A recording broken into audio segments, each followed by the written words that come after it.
বন্ধুরা এখানে স্বামী স্ত্রী রাস্তায় বেরোলে তাদের একটা বন্ধুর সঙ্গে দেখা হয়। বন্ধুর সঙ্গে কথা বলা হলে তার স্ত্রীর সঙ্গে আলাপ করে দেয় এবং ছেলেটি আর মেয়েটি হাত মেলালে এই ছেলেটি কোনো মতে সহ্য করতে পারে না, তাই তার বউকে ধমকাধমকি করে এবং তার বউ অনেকটা ভয় পেয়ে যায়। পরের দিন মেয়েটি যখন আয়রন করছিল, ছেলেটির রাস্তার কথা মনে পড়লে মেয়েটির কাছে এসে তাই আয়রনটা নিয়ে মেয়েটির হাতটা পুড়িয়ে দেয়। কিছুদিন পরে মেয়েটি যখন ফোনে কথা বলছিল তখনই ছেলেটি চলে আসে, আর ছেলেটি এসে দেখে সে মেয়েটি হেসে হেসে কথা বলছে। ছেলেটি কিছু সহ্য না করতে পারে কোমর থেকে বেল্টটি খুলে মেয়েটিকে মারতে যাবে। মেয়েটি কোনো কথা বললে ছেলেটি সহ্য করে না এবং মেয়েটিকে মারে।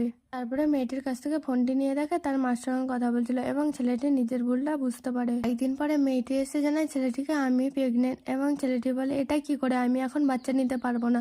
এবং মেয়েটি অনেক বোঝালেও ছেলেটিকে অনুমতে বোঝে না। কিছুক্ষণ পরে ছেলেটি বাচ্চা নষ্ট করার ওষুধ নিয়ে এসে মেয়েটিকে খাইয়ে দেয় এবং মেয়েটি প্রচুর কান্নাকাটি করতে লাগে। ছেলেটি রাতে ঘুমাবার সময় মেয়েটি একটি ছুরি নিয়ে আসে আর পুরনো কথা সব মনে করে সে সহ্য করতে না পেরে ছেলেটিকে অনেক কষ্টে ছুরি পেটে ভরে মেরে দেয়। তো স্যাড লাভ স্টোরিটা কেমন লাগলো? ভালো লাগলো একটা সাবস্ক্রাইব করে দিও।